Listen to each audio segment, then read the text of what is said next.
Hello, today we're going to discuss the inner mechanisms of photosynthesis.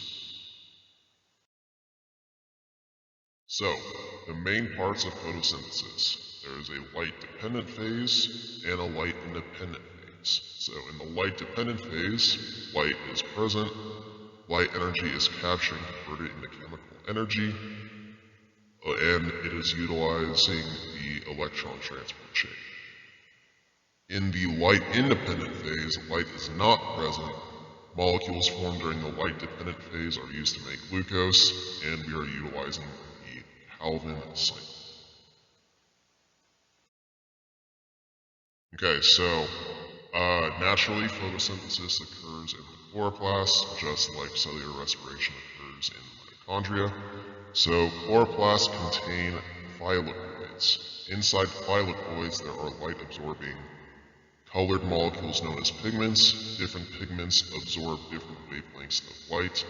The reason why most plants appear green is because they are primarily reflecting green light back as they are absorbing mostly blues, purples, reds, and oranges.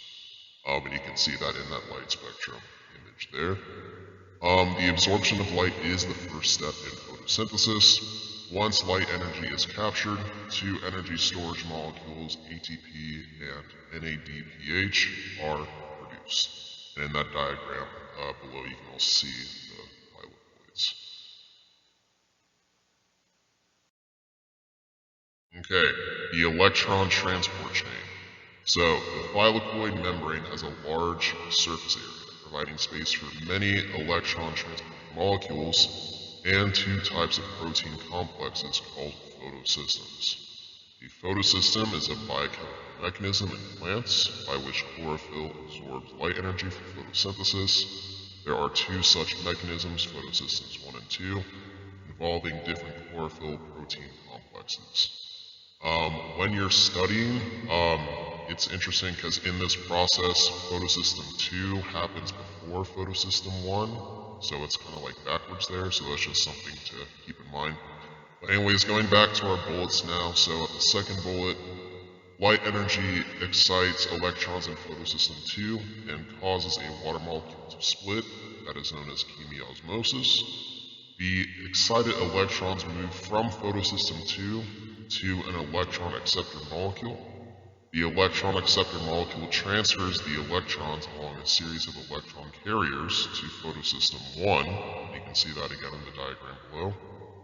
In photosystem 1, that then transfers the electrons to a protein called ferredoxin, and then ferredoxin transfers the electron to the electron carrier NAD+, forming the energy storage molecule NADPH.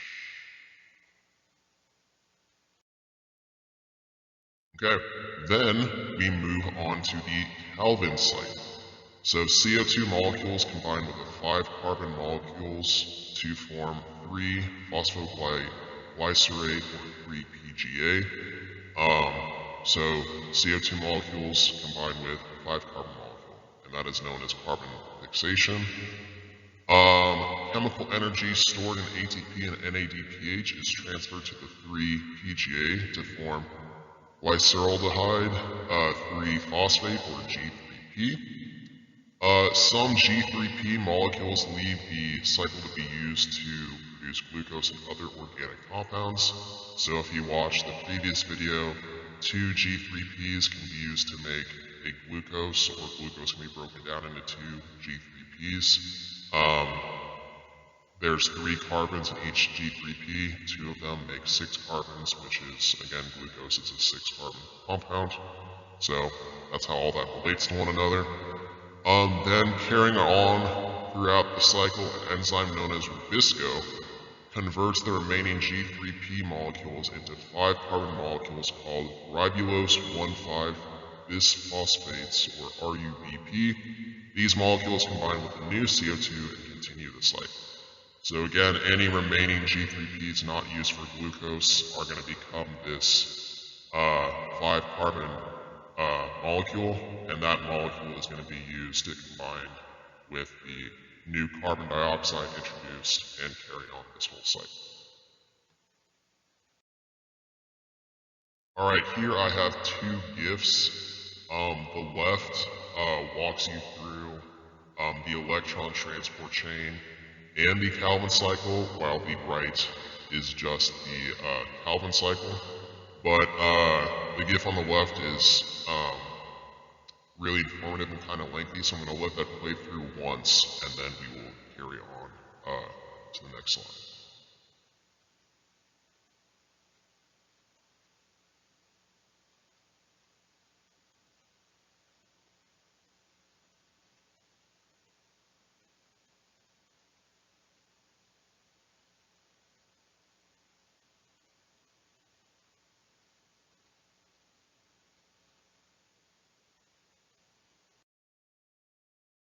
Alright, so additional information for you to know. So the net yield from this process, so if you have 6 molecules of CO2 fixed, that's going to give a net yield of 2 molecules of glyceraldehyde 3-phosphate, or G3P, at the net cost of 18 molecules of ATP and 12 molecules of NADPH. There are some differences in this process, for example with C4 plants. So the C4 pathway allows plants to maintain photosynthesis while reducing water loss. So remember, carbon dioxide and water, that's what goes in to the photosynthesis reaction. So this is talking about reducing water loss.